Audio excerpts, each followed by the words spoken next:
How to save a post on Pinterest and where to find it. Hello guys, in today's video I'm gonna show you how to save a post or a photo on Pinterest and where to find it.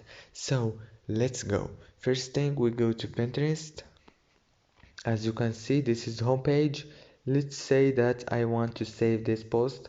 I will click save here down below and choose a file, and I will click just here, and now it's saved.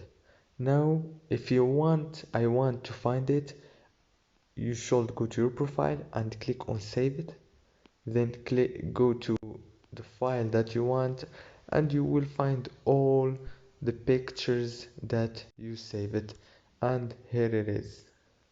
Thank you so much for watching. I hope this video was helpful for you, and see you later.